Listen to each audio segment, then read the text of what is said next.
everyone. Welcome to another episode of Watching Mental Health. And I'm really excited for this episode because we're bringing on a local superstar, in my opinion. I've seen her out in the community. We've talked, and I think that she's doing really cool things. And I just love following what she's doing. And her name is Rachel West. She is the founder and empowerment coach of Empowering Growth. She's a wellness strategy, a certified trainer, a breakthrough expert, transformation specialist, speaker, and a best-selling author. So like I said, she's doing some pretty amazing things. And she's really passionate about helping individuals discover self and life mastery by creating healthy habits and behaviors.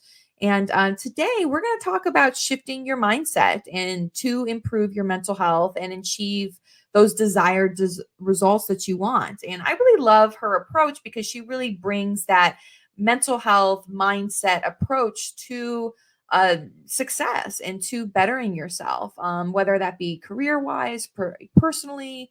And so I think that her approach is really, really cool. And I thought that she would be a great guest. And so without further ado, let's bring on Rachel West to the show. Hi, Katie. Thanks so much for having me today.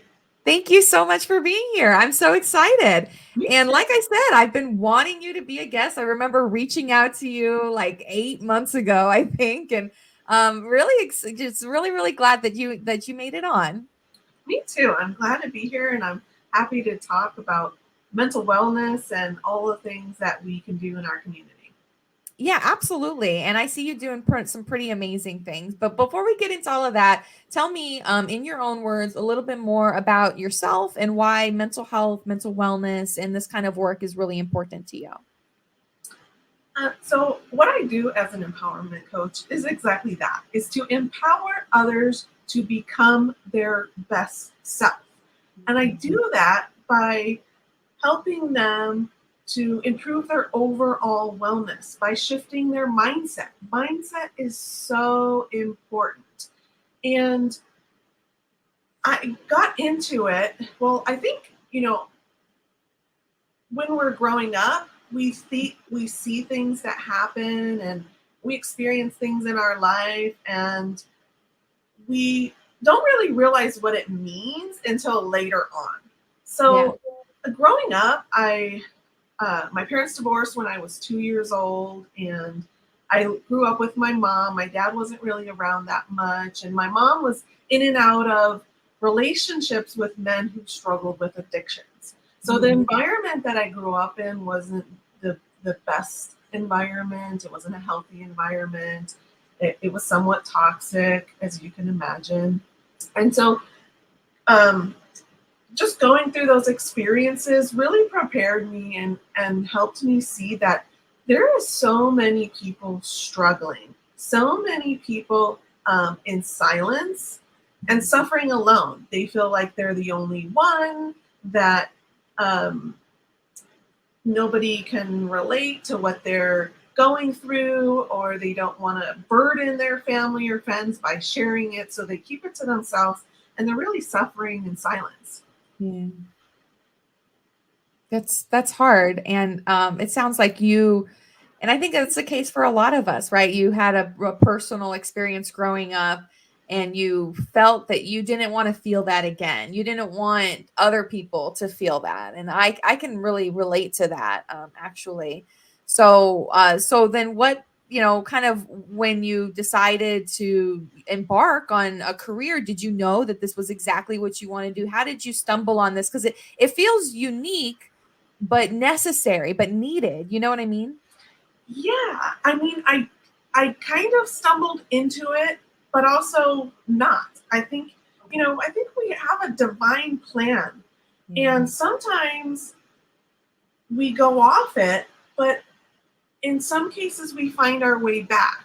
Mhm. So, I did the whole thing, college, getting the degree, and I got my degree in graphic design, and I thought that that was going to be my life. I loved it. I started a business, and um, then I came into modern neuroscience. I started studying it to learn a deeper study of psychology, like how people Ooh. are processing information, how um, they learn. Mm. And So I thought I was studying this for marketing purposes, to be a more professional, Right. different from all the other graphic design and marketing companies that are out there. I wanted Mhm. something that was a little bit different. So if I learned this science and I learned how people make decisions and process the information they're reading, then that could help me write better marketing messages. And I'm sure you can relate Yeah. to that. Yeah, You're saying, absolutely. but as I was going through that and learning the knowledge, I thought, wow, I could really use this knowledge for a deeper purpose than marketing. I can really help people who are stuck, who are Mhm. struggling, who feel alone, who are going through things that I went through and experienced growing up. And so it Right. kind of really put into play like why certain things I experienced, how I reacted to them. And growing up in an environment with addiction surrounding it, I, at the time, could separate the two. Like I knew Mhm. in my mind as a young kid, like this addiction, the behaviors of this person isn't the person. And if they could just see that and realize that themselves, they could be this person I see them to be. And Mhm. so I would almost unfairly now say that I would hold them on a pedestal. If you could just become this, what I see that you can be and Right. become, then you would be this amazing a person. Mhm. Mhm. And I see now that that's unfair because it's their journey and they need Mhm. to go through what they need to go through so that they can learn and grow from them. Yeah. But just being a young kid and being able to See see that. that in a person, Yeah. that's not them, the behavior and the action is not who they are, it doesn't define them, really allowed me to, and then learning the science really allowed me to step into becoming a coach. And so I Yeah. left the graphic design space and I started my journey in coaching. And within 2 weeks, I got my very first client. And that told me that this was the right path. This is where I needed to be. And that's why all of these experiences that I had led me to this moment. Yeah. Absolutely. I think that's beautiful. I really love that you were able to not only recognize, the other people have their own journeys and their behaviors are different from who they are, but also recognize that your journey is really meant to be here, even though you were on a different path. You kind of you saw it and you knew that's where your heart was pulling you. And so I think that that's amazing because it really does go to show. I mean, I think you're absolutely right. We do all have a purpose and we do all have a calling. And you were able to really tap into that calling since childhood. And that's awesome. Yeah. I Yeah. love that. Yeah. It does take some work. I won't say that it's easy and that like, oh, it just happened. It didn't just happen, but Okay. I was taking the steps. I was doing, I used to say that I was just going through life checking off boxes. Mm, I graduated high school, check that bar. I go to college. Okay, check that. What degree mm, do I want to do? I'm going to pick graphic design. Okay, check that mark. right. And then what am I going to do with this degree? Am I going to get a job and climb the corporate ladder and start a career? Am I going to start a business? Okay, I'll start a business. Check that.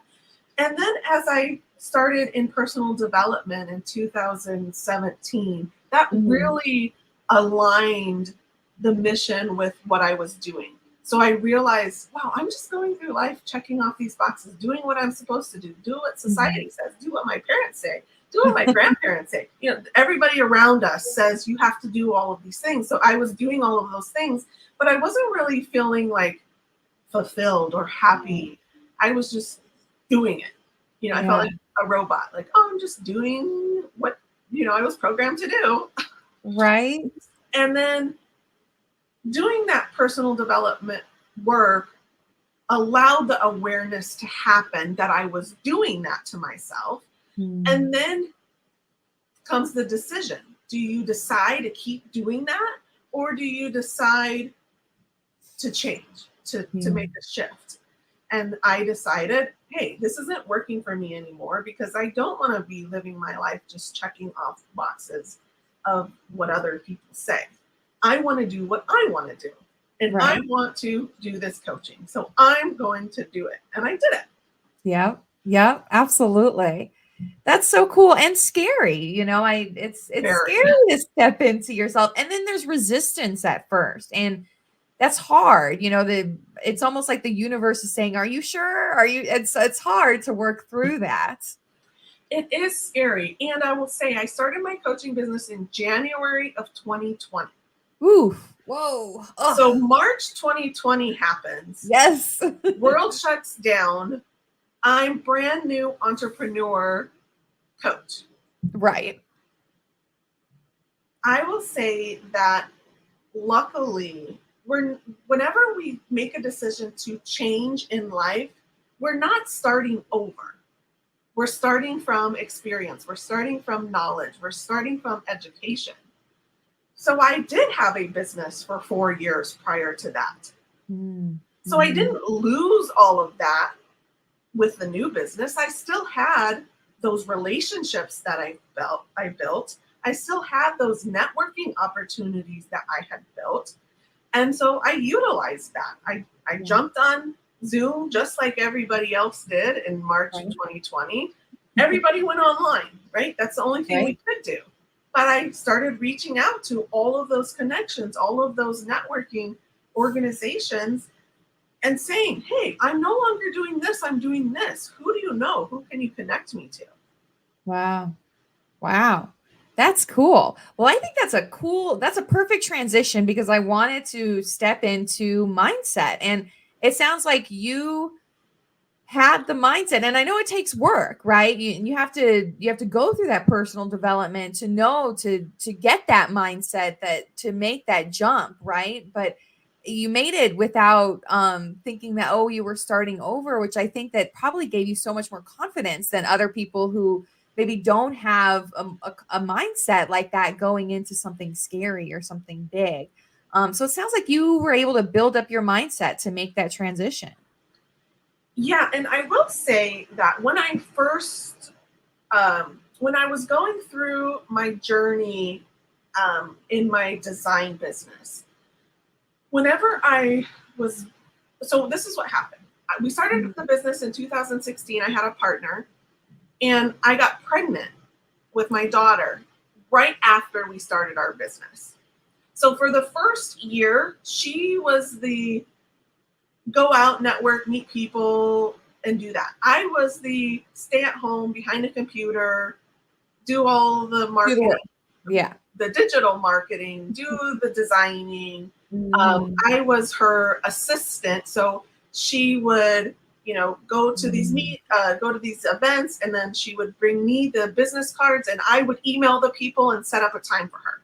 Wow.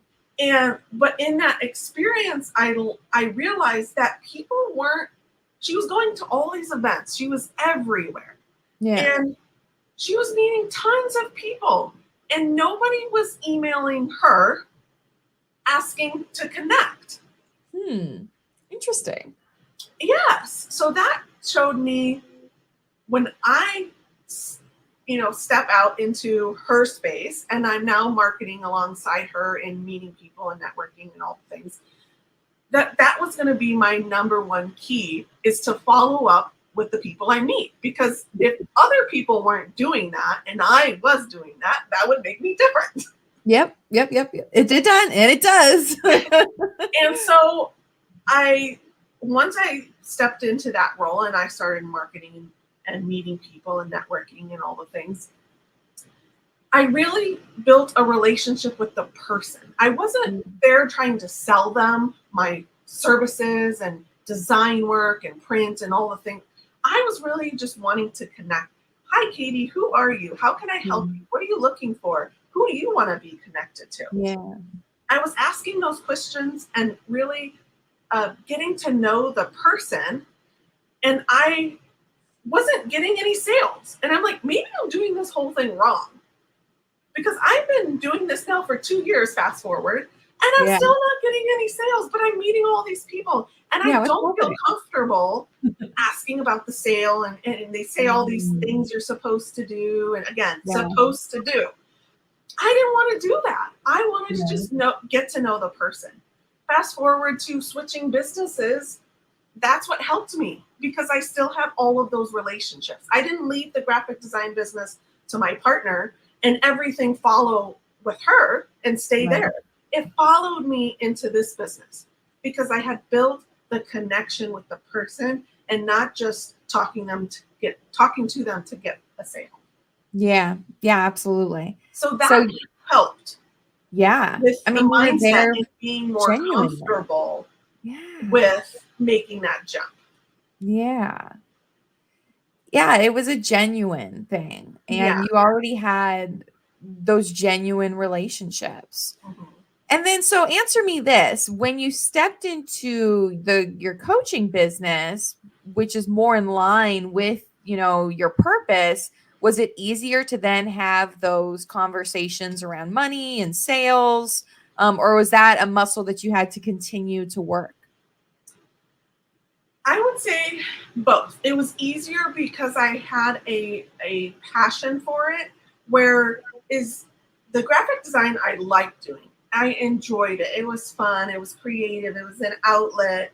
But inside, internally, we don't always understand what's going on. We don't have Yeah. the awareness. It's Mhm. just kind of happening like a computer. The hard drive is just kind of running in the background, and we don't really know what's going on unless it's Right. broken. And they're like, hey, fix it. That's kind of what was happening like in my design business. I Yeah. don't think I was getting the sales because it was a checkbox. It was just going through the motions. There wasn't Mhm. anything internally going on. Mhm. But I Mhm. was going through the motions, but we don't realize that there's an energy exchange we have with every person we meet. Yes. And we can show up fake, we can show up in a mask, we can show up pretending to be our best selves. But if internally you're not in alignment with how you're presenting yourself, the person on the other end that you're communicating with energetically can sense that or feel that. They don't know Yeah. how to describe it or explain it. They don't even, may not even realize. They just get this feeling like something's off. Mhm. And I think that's what was happening in my design business when I was having these genuine connections and building these relationships, but avoiding the sales. And because I didn't really want to be doing it, it was just something I should be doing. And Right. I talk about this because so many people fall into just going through the motions of things, doing the things they should be doing or they were told Mhm. to do, or expectations of other people, or showing up in a certain way because you have to be this way. Yeah. And Mhm. I like these conversations because, and I love this show because I think that when you have these real conversations with people, especially around the mental health, um, you find that you're not alone. You Yeah. find that you have a lot more in common if you have a conversation with somebody than you do differences. If you Yeah. look at social media or media in general and you look at the glitz and the glam and you think, oh, this person has it all together, maybe they're showing up like they have it all together, but maybe they don't. Right. So having these real, genuine conversations allows people to see that, hey, maybe I'm not alone. Hey, Yeah. maybe she doesn't have it all together and I thought she did. Totally. Totally. Yeah. And I mean, society just shoulds us left and right. I've had so many coaches where all I do is I show up, well, I should do this and I should have done that. And they're like, stop shooting yourself, Katie. You got to stop, you Yeah. know? Yeah. I just think yeah, it's really powerful. So let's talk a little bit more about mental health and mindsets. I know that, for people with serious mental illness, yeah, there's work to do, but there's a lot of people out here struggling with things like anxiety and depression. And, sometimes life is super hard and that's really what is getting you down. And sometimes there's something more serious going on.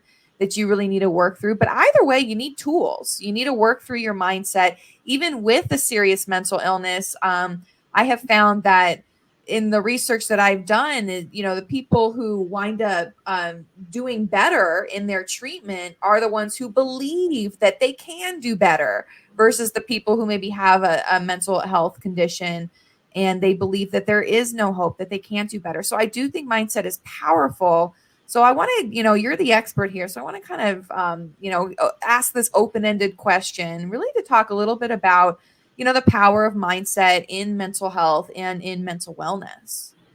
Yeah, I think you hit the what has the head on the nail, whatever. Yeah, nail on the head, something like that. Exactly what you were explaining. I think it is a belief. And so many people, I fell into this too.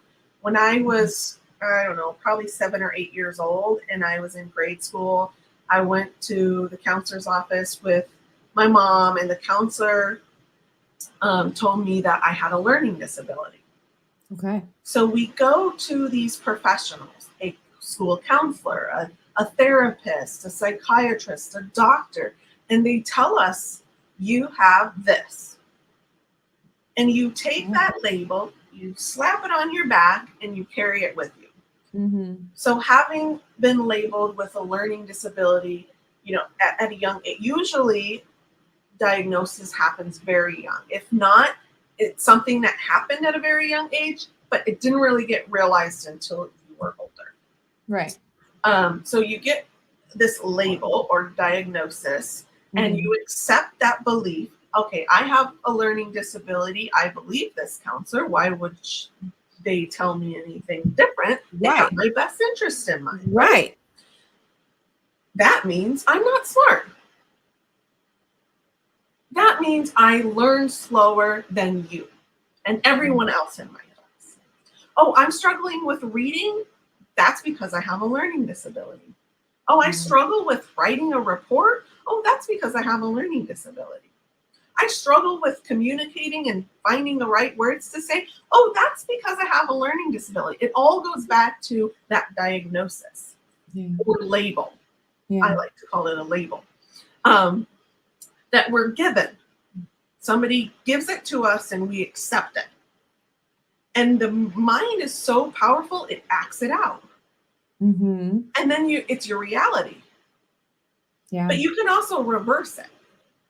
Okay. So when I go through my entire life, 27 years, I believe I have this learning disability. And I start my personal development journey. I start this neuroscience, and I'm learning about the brain, and I'm learning about how people are communicating and processing information. And I'm realizing that I never had this learning disability. Wow. This is how I processed, and that teachers weren't explaining it properly to me. Okay. So I was confused. So in that moment, I decided I'm no longer going to accept that label. Or maybe what could happen for people, maybe it is true in the moment. Maybe you do. Maybe I did have a learning disability in first grade, second grade. Sure. At that age. Maybe I was a little bit slower. Maybe, all the things. But then because I accepted that, then everything became because of that. Then we blame that. And I've seen that happen in my coaching clients. They have accepted some label, and then I forgot where I was going with that. They live their life to that label is what it sounds like. Yeah. Yeah, basically, yeah. Because they accept it, and because then they believe it, and then they're seeing it in reality, that they blame that for everything. Right. And that becomes, that was where I was going with it. One of my clients, he would use that label as an excuse to not get better. Because if I get better and I'm the same person, then what? But if I'm Mm, this and I have this label, then it's the label's problem. mm-hmm. So it's Yeah. like a scapegoat for the person to not accept responsibility for how your life is and how Yeah. your environment is and how your situation is. Yeah, for sure. It can become a hindrance and then an excuse. Yes. And there's got to be, that balance, right? So then this actually leads well to my next question, which is, do you believe, out of what you've seen, that, somebody who is experiencing a mental health challenge or who has a diagnosis, that they can overcome that diagnosis? And I think I know where you're going with this. Or, is it something that they have to struggle with for the rest of their life, that they have to always treat and maintain? I'm not a professional. I'm not a doctor, anything. Let me put a disclaimer on all of that. Yes, yes. Do your research, contact your psychiatrist. Yeah, absolutely. Yes, I do believe that people with your mindset, with the Mhm. right tools, you use the word tools, which is important here. With the right tools, with the right help, you can shift things, even if it's little. Okay, I like that. Yes, You I can think you shift can things. overcome it if you believe it and Mhm. you have the right tools and the right support to do that. Yeah, absolutely. Wow. And I like that, with the right tools, with the right supports, because to me, that says that this isn't like a one and done situation. Like, just like motivation, just like bathing, you got to do it every day in order to keep it, in order to maintain it, in order to keep that mindset. Would you say that's similar with improving your mindset, that you have to kind of keep working at it in order to make sure that it's in the right place? Yeah, you do. Yeah, for sure. That is so powerful. I just love what you said. So for people out there who are, maybe struggling and who know that they need a mindset shift, what's a good way to get in contact with you? Who are your ideal, clients that you enjoy working with, that you think can get the most out of, this style of coaching that you have? Yeah. My ideal client is an individual who needs accountability to reach that next goal in whatever that is in life. I Mm, really help my clients. You use the word balance, and so many people use the word balance, but I like to create harmony. That's mm. where it's flowing in every area of your life, because your life is ups and downs, and Wow. sometimes this Okay. is more important than this. Yeah. And Mhm. if you're always trying to keep them balanced the same, Mhm. this part might need more work and Oh, attention than this one. So as long it's as such an aha moment for me. I know, so as long as you keep it in harmony, that's the new Yes. word, and keep Yes. it flowing as life changes, that Mhm. is what is important. Okay. Okay. And so somebody who wants help creating those healthy habits, creating those healthy behaviors to have the desired results that they want. Absolutely. Ah, Yes. that's beautiful. How can people get in contact with you? The best way is to go to my website. It's empoweringgrowthcoach.com. And there you can find my social media links. You can find my phone number, my email, and reach out to me however best fits. Beautiful. I love it. Well, we are right at time, but I want to end on this question. What are some of your favorite self-care tips or tricks? What do you do for self-care? Because I know that it's super important for people like you who are pouring into others. And so, anyone who's listening, what are some of your favorite self-care tips? I do so many different self care things in my day. I Mm. used to think that I needed to pick one and that I needed to create a habit and do it every day, all the time for the rest of my life. And then I would get bored with it. So I no longer do that. I might do it for a month, maybe 4 months, but then I choose something different. And I'm very creative, so I like doing oracle cards. I pull a card and I journal on it. I will do meditations. I will do breath work. I will have girl time with my friends and go to a spa. Mm, Um, Sometimes I just unplug my phone and turn it off, and no social media, yeah. no dinging, no Right. nothing for an entire day. That's self-care for me. Oh my gosh. Yeah. The no dinging. I don't know what that's like. I feel like Just try I it. need to do that. Just for one day, try it. Oh, it's so nice. I think I will. I absolutely will. And these are great tips. I'm also creative, so I'm going to take some of these tips and run with them. And I like that you don't have to be so hard on yourself to do the same thing every day for the rest of your life, because I think so many of us are like, "Oh, I should be doing mental health. I should be doing meditation." And it's that shoulding on yourself. It's Yeah. self-care. You should be doing what is going to bring you the most self-care in that moment. And Yeah. so I think that's wonderful. Awesome. Well, I just so appreciate your time. This was a fabulous conversation. I got so much out of it. Harmony, that's my new word moving forward. Yes. I'm there. I'm with you. It was really good. And just you can come back Well, anytime. thank you. I would just love it. And we are live here every first and third Wednesday for all of our folks listening live at 3 p.m. Pacific time. But then also catch all of our episodes at katierosewechter.com, and then also my YouTube, Spotify, anywhere where you listen to podcasts. And again, thank you, Rachel, for being here. I'm so grateful. Thank you so much.